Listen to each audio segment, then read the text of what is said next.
ഒരു വ്യക്തിക്ക് ഒരു സൊസൈറ്റിയിലോട്ട് ഇറങ്ങാൻ പറ്റുന്നില്ല, അല്ലെങ്കിൽ ഒരു ആളുകളോടായിട്ട് സംസാരിക്കാൻ ഭയങ്കര ബുദ്ധിമുട്ടുണ്ടാവുന്നു, അവരെ കോൺഫിഡൻസ് റെഡ്യൂസ് ആവുന്നു, അല്ലെങ്കിൽ ഒരു സോഷ്യൽ ലൈഫ് സ്റ്റൈൽ അവിടെ മെയിൻറ്റെയിൻ ചെയ്യാൻ പറ്റുന്നില്ല, പ്രോപ്പറായിട്ട് ഡൈജസ്റ്റ് ആയിട്ടില്ലെങ്കിലോ അതൊരു പാർട്ടിക്കിൾസ് നമ്മൾ പ്രോപ്പറായിട്ട് ക്ലീൻ ചെയ്തിട്ടില്ലെങ്കിലോ ഒക്കെ ഈ ഒരു ടങ്ങിന്റെ സർഫസിൽ ഒരു വൈറ്റ് കോട്ടിങ് ഡെവലപ്പ് ചെയ്യും. ഈ കോൺസ്റ്റിപ്പേഷൻ ഉള്ള പല പേഷ്യൻസും ഈ വായനാറ്റത്തിന്റെ പ്രശ്നം പറയാറുണ്ട്. ബിക്കോസ് അതുമൂലം നമുക്ക് ഈ ഒരു ഫ്ലാറ്റുലൻസും അല്ലെങ്കിൽ എമ്പക്കം പോലത്തെ പ്രശ്നങ്ങളൊക്കെ വരാനുള്ള ഒരു ചാൻസസ് ഉണ്ട്. ഹായ്, ഞാൻ doctor Juhi Das, QNB health കെയറിലെ ഹോമിയോപ്പത്തിക് ഫിസിഷ്യനാണ്. ഇന്ന് പലരെയും അലട്ടുന്ന ഒരു ബുദ്ധിമുട്ടാണ് അല്ലെങ്കിൽ ഒരു അസുഖമാണ് ഹാലിറ്റോസിസ് അല്ലെങ്കിൽ വായനാറ്റം എന്ന് പറയുന്നു. ഈ ഒരു പ്രശ്നം വന്നു കഴിഞ്ഞാൽ ആ ഒരു വ്യക്തിക്ക് ഒരു സൊസൈറ്റിയിലോട്ട് ഇറങ്ങാൻ പറ്റുന്നില്ല, അല്ലെങ്കിൽ ഒരു ആളുകളോടായിട്ട് സംസാരിക്കാൻ ഭയങ്കര ബുദ്ധിമുട്ടുണ്ടാവുന്നു, അവരെ കോൺഫിഡൻസ് റെഡ്യൂസ് ആവുന്നു, അല്ലെങ്കിൽ ഒരു സോഷ്യൽ ലൈഫ് സ്റ്റൈൽ അവിടെ മെയിൻറ്റെയിൻ ചെയ്യാൻ പറ്റുന്നില്ല. അങ്ങനെ പല ഒരു പേഴ്സണൽ ഇഷ്യൂസ് ഓരോ ആളുകളും ഇത്തരം പ്രശ്നങ്ങളുള്ള ആളുകൾ പറയപ്പെടാറുണ്ട്. സോ ഈ ഹാലിറ്റോസിസ് വരാൻ ഒത്തിരി കാരണങ്ങളുണ്ട്. അതായത് മെയിൻലി നമ്മളെ ഗട്ട് ഇഷ്യൂസ് ആണ് ഒരു 70% നമുക്ക് പറയാം. റിമൈനിങ് ഒരു 30% നമ്മൾ ആ ഒരു അക്യൂട്ട് കോസ് ആണ് നമുക്ക് പറയേണ്ടത്. അപ്പം ഈ ഹാലിറ്റോസിസ് എന്ന് പറയുമ്പം നമ്മളെ ഗട്ട് ഇഷ്യൂസ് എന്ന് പറയുന്നത് നമ്മളെ ഗട്ട് ഫ്ലോറ, അതായത് നമ്മളെ ദഹന സംബന്ധമായിട്ട് എന്തെങ്കിലും ബുദ്ധിമുട്ടുണ്ടെങ്കിൽ, നമുക്ക് മലബന്ധം ബുദ്ധിമുട്ടുകളോ അല്ലെങ്കിൽ ഗ്യാസ്ട്രൈറ്റിസ്, പെപ്റ്റിക് അൾസർ പോലത്തെ ബുദ്ധിമുട്ടുകൾ, GERD gastro oesophageal reflux disease പോലത്തെ നെഞ്ചരിച്ചിൽ, അല്ലെങ്കിൽ ഹാർട്ട് ബേൺ, ഇങ്ങനെ പുളിച്ചിത കെട്ടൽ, അങ്ങനത്തെ പ്രശ്നങ്ങളൊക്കെ ഉള്ള ആളുകളിലും ഈ ഒരു ഹാലിറ്റോസിസ് എന്ന് പറഞ്ഞ പ്രശ്നങ്ങൾ അല്ലെങ്കിൽ വായുനാറ്റത്തിന്റെ പ്രശ്നങ്ങൾ പറയപ്പെടാറുണ്ട്. സോ അതിനെ ആ ഒരു കാരണം അല്ലെങ്കിൽ അത് വരാൻ എന്തൊക്കെ കാരണങ്ങളാണ്, അല്ലെങ്കിൽ നമ്മൾ എങ്ങനെയാണ് അത് മെയിൻറ്റെയിൻ ചെയ്യേണ്ടത്, അല്ലെങ്കിൽ എങ്ങനെ നമുക്കത് മാനേജ് ചെയ്യാം, അങ്ങനത്തെ പ്രശ്നങ്ങൾ അല്ലെങ്കിൽ അത്തരം കാര്യങ്ങളാണ് ഞാൻ ഈ വീഡിയോയിലൂടെ പറയാൻ ശ്രമിക്കുന്നത്. സോ ഹാലിറ്റോസിസ് എന്ന് പറയുമ്പം വായുനാട്ടം, അല്ലെങ്കിൽ ഹാലിറ്റ് എന്ന് പറയുമ്പം ബ്രെത്ത് എന്ന് ഉദ്ദേശിക്കാം. ഓസിസ് എന്ന് പറയുമ്പോൾ ഒരു ഡിസീസ്, അതാണ് ഒരു ഡിറൈവ്ഡ് മീനിങ് ഓഫ് ഹാലിറ്റോസിസ് എന്ന് പറയുന്നത്. സോ ഹാലിറ്റോസിസ് വരാൻ ഒരുപാട് കാരണങ്ങളുണ്ട്. ഞാൻ തുടക്കത്തിൽ തന്നെ പറഞ്ഞിട്ടുണ്ട്, ഒരു 70% കോസസും അത് ഗട്ട് റിലേറ്റ് ചെയ്തിട്ടുള്ള ഇഷ്യൂസ് ആണ്. അതായത് നല്ല ബാക്ടീരിയാസിനെ അവിടെ പ്രൊഡ്യൂസ് ചെയ്തിട്ടില്ലെങ്കിൽ ബാഡ് ബാക്ടീരിയാസ് കാരണം അവിടെ ഇൻഡസ്ട്രിയൽ ഫ്ലോറ അവിടെ ഡാമേജ് ആവും അല്ലെങ്കിൽ ഡിസ്റ്റർബൻസ് ഉണ്ടാവുന്നു. അതുമൂലം നമുക്ക് ദഹന സംബന്ധമായിട്ടുള്ള ബുദ്ധിമുട്ടുകൾ ഉണ്ടാവുന്നു. അതായത് മലബന്ധം, അല്ലെങ്കിൽ ഡയേറിയ, ഇൻഫ്ലമേറ്ററി ബവൽ ഡിസീസ് ആയിട്ടുള്ള coeliac disease, Crohn's disease, ulcerative colitis പോലത്തെ അൾസർ ഡിസീസിലേക്കൊക്കെ ലീഡ് ചെയ്യാനുള്ള ഒരു ചാൻസസ് ഉണ്ട്. സോ അതൊക്കെ ഒരു കാരണം, അല്ലെങ്കിൽ അതാണ് ഈ ഒരു ഹാലിറ്റോസിസിന്റെ ഒരു മെയിൻ കോസ് എന്ന് പറയപ്പെടുന്നത്. ഇതൊരു ക്രോണിക് കോസ് അല്ലെങ്കിൽ ഒരു ഡ്യൂറേഷൻ കൂടിയിട്ടുള്ള ഒരു കോസ് ആയിട്ട് നമുക്ക് പറയപ്പെടാം. ഒരു അക്യൂട്ട് കോസ് എന്ന് പറയുന്നതാണ് നമ്മൾ ഓറൽ ക്യാവിറ്റിയിൽ ഉണ്ടാകുന്നത്. അതായത് റിമൈനിങ് ഒരു 30% കോസാണ് ഈ ഓറൽ ക്യാവിറ്റിയിൽ ഉണ്ടാകുന്ന ഇഷ്യൂസ്. ഓറൽ ക്യാവിറ്റീൻ്റെ അകത്ത് നമ്മളെ പല്ലും അല്ലെങ്കിൽ നാവും ടോൺസിൽസും ടീത്തും എല്ലാം ഉൾപ്പെടുന്നതാണ്. അപ്പോൾ ഓറൽ ക്യാവിറ്റീൻ്റെ അകത്ത് വരുമ്പോൾ നമുക്ക് ടീത്തിൽ എന്തെങ്കിലും ഒരു കാരീസോ അല്ലെങ്കിൽ ഒരു ഇൻഫെക്ഷൻസ് ഒക്കെ വരുവാണെങ്കിൽ അത് ഈ ഒരു ഹാലിറ്റോസിസിലേക്ക് ലീഡ് ചെയ്യാം.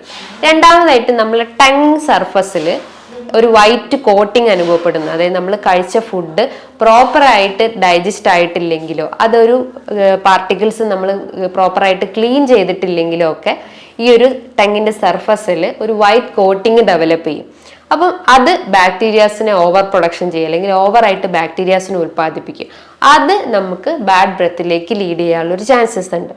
പിന്നെ ഒരു കോസ് എന്ന് പറഞ്ഞു കഴിഞ്ഞാൽ നമ്മൾക്ക് ടോൺസിൽസിന്റെ ഇഷ്യൂസ്, കുട്ടികളിലൊക്കെ ആണെങ്കിൽ ടോൺസിലാർ സ്റ്റോൺസ് ഒക്കെ ഉണ്ടാവുക. അതായത് രണ്ട് സൈഡിലായിട്ട് ഇങ്ങനെ ഒരു യെല്ലോയിഷ് ഡിസ്കളറേഷൻ അല്ലെങ്കിൽ യെല്ലോ പാച്ചസ് പോലെയൊക്കെ കാണപ്പെടുക, അല്ലെങ്കിൽ വൈറ്റ് പാച്ചസ്, ഫോളിക്കിൾസ് ഒക്കെ പോലെ കാണപ്പെടുകയാണെങ്കിൽ അത് ടോൺസിൽസിന്റെ ഇൻഫെക്ഷൻ, അതായത് ടോൺസിലൈറ്റിസ് പോലത്തെ അക്യൂട്ട് അല്ലെങ്കിൽ ക്രോണിക് റിലേറ്റ് ചെയ്തിട്ടുള്ള ടോൺസിലൈറ്റിസ് ഇൻഫെക്ഷൻസ് ഒക്കെ ഉണ്ടെങ്കിലും ഈ ഒരു ഹാലിറ്റോസിസ് വരാനുള്ള ഒരു ചാൻസസ് ഉണ്ട്. അതാണ് കുട്ടികളിൽ. അതേ സെയിം കണ്ടീഷൻ അത് കുറച്ചുകൂടി ഏജ്ഡ് ആയിട്ടുള്ള അഡൾട്ട് ഗ്രൂപ്പിലും കാണപ്പെടുന്നുണ്ട്. ഇതാണ് മെയിനായിട്ട് ഓറൽ ഇഷ്യൂസ് പറയുന്നത്. ഇതോടൊപ്പം തന്നെ നമ്മൾ കഴിച്ച ഫുഡ് പാർട്ടിക്കിൾസ് നമ്മൾ പ്രോപ്പറായിട്ട് ബ്രഷ് ചെയ്തിട്ടില്ലെങ്കിൽ, ഓവറായിട്ട് നമ്മൾ ബ്രഷ് ചെയ്യുന്ന ആളുകളാണെങ്കിൽ, പല ആളുകളും രാവിലെയൊക്കെ എഴുന്നേറ്റ് കഴിഞ്ഞാൽ അരമണിക്കൂർ അല്ലെങ്കിൽ ഒരു 30 മിനിറ്റ് ഒക്കെ കൂടുതലായിട്ട് ബ്രഷ് ചെയ്യുന്ന ആളുകളായിരിക്കും. അപ്പം നമ്മൾ നോർമലി ഒരു ബ്രഷിംഗ് ടൈം എന്ന് പറഞ്ഞാൽ ഒരു 2 to 3 മിനിറ്റ്സോ ആകെ നമ്മൾ യൂസ് ചെയ്യാൻ പാടുള്ളൂ. അപ്പോൾ ഓവറായിട്ട് ചെയ്ത് കഴിഞ്ഞാൽ അതിലെ നല്ല ബാക്ടീരിയസ് നമ്മൾ വാഷ് ഔട്ട് ചെയ്ത് കളയുക ചെയ്യുന്നത്. അപ്പം അതുമൂലം ബാഡ് ബാക്ടീരിയസിന് അവിടെ ഓവർ പ്രൊഡക്ഷൻസ് ഉണ്ടാവുന്നു. അതുമൂലം ഈ വായനാറ്റം പ്രശ്നങ്ങൾ ഉണ്ടാവാനുള്ള ഒരു ചാൻസസ് ഉണ്ട്. ഇതോടൊപ്പം തന്നെ അവർക്ക് റെക്കറൻ്റ് ആയിട്ട്, അതായത് ഗംസ് നിന്നൊക്കെ ബ്ലീഡിങ് ഉണ്ടാവുന്നു, അല്ലെങ്കിൽ മോണകളിൽ നിന്നൊക്കെ രക്തം വരുവാണെങ്കിലും അവർക്ക് ഈ ഒരു മെറ്റാലിക് ടേസ്റ്റ് അനുഭവപ്പെടാം. അതോടൊപ്പം തന്നെ ഈ വായനാറ്റം ഉണ്ടാവും. ഈ ബ്ലീഡിങ് ഗംസിന്റെ ഒരു മെയിൻ കോസ് എന്ന് പറഞ്ഞു കഴിഞ്ഞാൽ നമ്മളെ റൂട്ട്, അതായത് ടങ്ങിൻ്റെ ആ ഒരു ടീത്തിൻ്റെ ആ ഒരു സർഫസ്, അല്ലെങ്കിൽ അത് ഇരിക്കുന്ന ആ ഒരു പോർഷൻസിൽ എന്തെങ്കിലും ഒരു ഇൻഫെക്ഷൻസ് വരുമ്പോൾ അതുമൂലം നമുക്ക് ഗം ബ്ലീഡിങ് ഉണ്ടാവും, അല്ലെങ്കിൽ വൈറ്റമിൻ സി റിഡക്ഷൻസ് ഉണ്ടാവും, അല്ലെങ്കിൽ വൈറ്റമിൻ സി ഡെഫിഷ്യൻസി ഉണ്ടെങ്കിലും ഈ ഒരു ഗം ബ്ലീഡിങ് ഉണ്ടാവും. അത് റെക്കറൻ്റ് ആയിട്ട് ഇങ്ങനെ വന്നുകൊണ്ടിരുന്നു കഴിഞ്ഞാലും വായനാറ്റം ഉണ്ടാവാനുള്ള ഒരു ചാൻസസ് ഉണ്ട്. അതോടൊപ്പം തന്നെ ഇടയ്ക്കിടയ്ക്ക് നമുക്ക് അൾസർ, മൗത്ത് അൾസർ ഒക്കെ വരാനുള്ള ഒരു ചാൻസസ് ഉണ്ട്. അതായത് നമ്മൾ കൂടുതലായിട്ട് സ്പൈസി ഫുഡോ അല്ലെങ്കിൽ നമ്മുടെ ബോഡിയിൽ വാട്ടർ ലെവൽ റെഡ്യൂസ് ചെയ്ത് കഴിഞ്ഞാൽ ഗട്ട് റിലേറ്റ് ചെയ്തിട്ടുള്ള അൾസർ റിലേറ്റ് ചെയ്തിട്ടുള്ള ഇഷ്യൂസ് ഒക്കെ നമ്മളെ വയറിനൊക്കെ പ്രശ്നങ്ങൾ ഉണ്ടെങ്കിലും ഈ ഒരു മൗത്ത് അൾസർ വരാനുള്ള ഒരു ചാൻസസ് ഉണ്ട്. നമുക്കറിയാം നമ്മളെ ഗട്ടിൽ എന്തെങ്കിലും ഒരു ഇഷ്യൂസ് ഉണ്ട്, അല്ലെങ്കിൽ നമ്മളെ വയറിന് എന്തെങ്കിലും ഒരു അൾസറോ അല്ലെങ്കിൽ വേറെ എന്തെങ്കിലും ഇൻഫ്ലമേഷൻ കണ്ടീഷൻസ് നമ്മളെ വയറിനുണ്ടെങ്കിൽ അതിൻ്റെ ഒരു ഫസ്റ്റ് സൈൻ ആയിട്ടാണ് നമ്മളെ വായൻ്റെ അകത്ത് ഈ അൾസർ വരുന്നത്. സോ അത് റെക്കറൻ്റ് ആയിട്ട് ഇങ്ങനെ വന്നുകൊണ്ടിരുന്നു കഴിഞ്ഞാലും വായനാറ്റം വരാനുള്ള ഒരു ചാൻസസ് ഉണ്ട്. അതേപോലെ നമ്മൾ പല്ലിന് ക്ലിപ്പിട്ട ആളുകളാണെങ്കിൽ, അല്ലാതെ ചില ആളുകൾക്ക് അതൊരു ക്ലിപ്പിട്ടതിന് ശേഷം ഒരു സ്റ്റേജ് കഴിഞ്ഞ് കഴിഞ്ഞാൽ അവർക്ക് അത് റിമൂവ് ചെയ്തിട്ട് രാത്രി അത് റിമൂവ് ചെയ്തിട്ട് യൂസ് ചെയ്യുന്ന ഒരു ചാൻസസ് ഉണ്ട്. സോ അത് നമ്മൾ റിമൂവ് ചെയ്യാതെ രാത്രി ഒന്നും യൂസ് ചെയ്തിട്ടും അത് റിമൂവ് ചെയ്യാതെ ചുമ്മാ അത് വയൽ വെച്ചിട്ടും നമ്മൾ കിടന്നുറങ്ങുവാണെങ്കിലും, അങ്ങനെ റിപ്പീറ്റഡ് ആയിട്ട് ആ ഒരു പാറ്റേൺ ഫോളോ ചെയ്യുകയാണെങ്കിലും വായനാറ്റം വരാനുള്ളൊരു ചാൻസസ് ഉണ്ട്. പിന്നെ നമ്മൾ ഓവറായിട്ട് ഫാസ്റ്റിംഗ് എടുക്കുന്ന ആളുകളാണെങ്കിൽ, ഇന്റർമീഡിയറ്റ് ഫാസ്റ്റിംഗ് ഒക്കെ ഫോളോ ചെയ്യുന്ന ആളുകളാണെങ്കിലും അത് നമ്മളെ ബോഡിയിനൊന്ന് ഡീഹൈഡ്രേറ്റ് ചെയ്യാനുള്ളൊരു ചാൻസസ് ഉണ്ട്. അപ്പം നല്ല ബാക്ടീരിയാസിൻ്റെ പ്രൊഡക്ഷൻ അവിടെ റെഡ്യൂസ് ആവുന്നു. അപ്പം ബാഡ് ബാക്ടീരിയാസ് ഉണ്ടാവാനുള്ളൊരു ചാൻസ് ഉണ്ട്. അതുമൂലം വായനാറ്റം വരാനുള്ളൊരു കോസായിട്ട് നമുക്ക് പറയപ്പെടാം.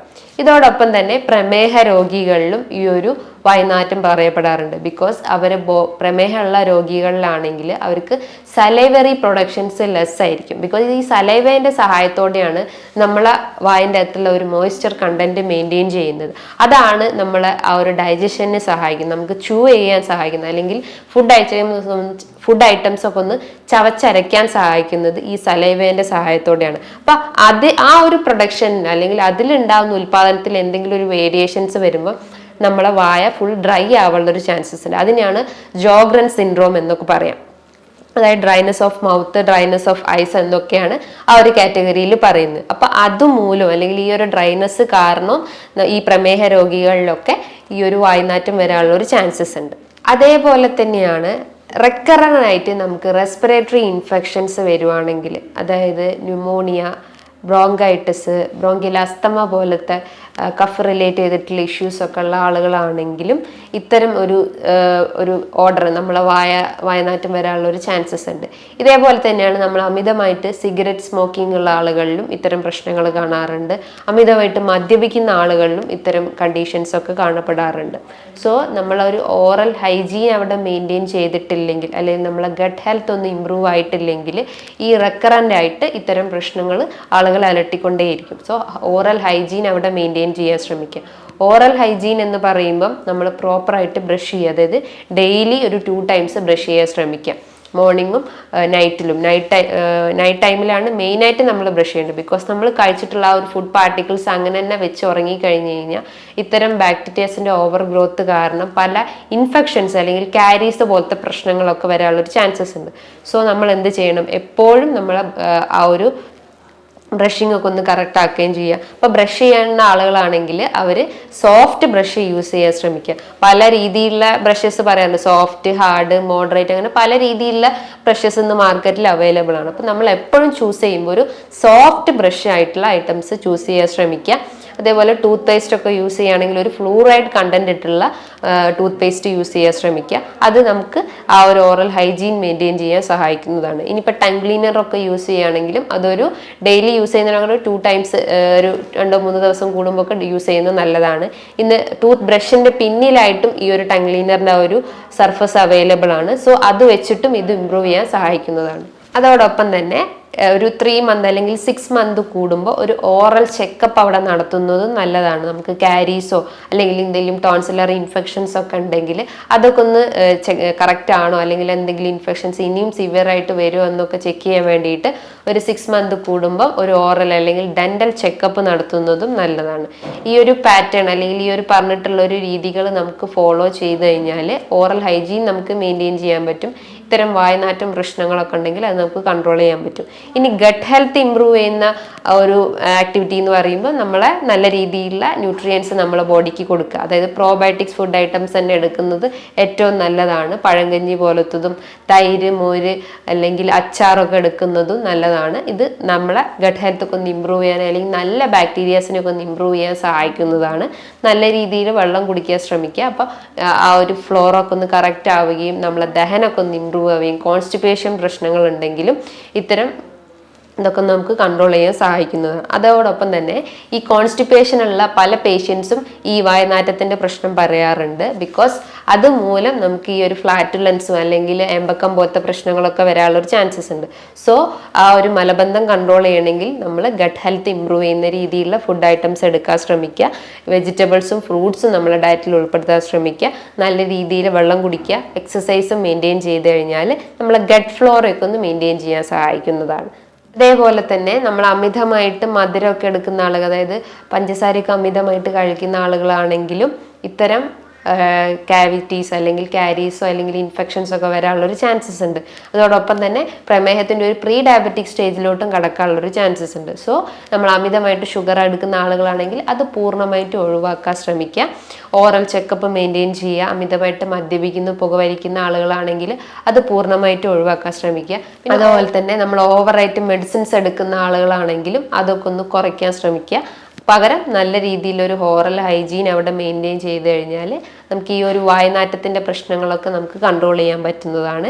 ഇനി ഇതുമായി ബന്ധപ്പെട്ട് നിങ്ങൾക്ക് എന്തെങ്കിലും സംശയങ്ങൾ ഉണ്ടെങ്കിൽ നിങ്ങൾക്ക് താഴെ കാണുന്ന നമ്പറിൽ കോൺടാക്ട് ചെയ്യാവുന്നതാണ്. നല്ലൊരു ഹെൽത്ത് ടോപ്പിക്കുമായി വീണ്ടും കാണാം. താങ്ക്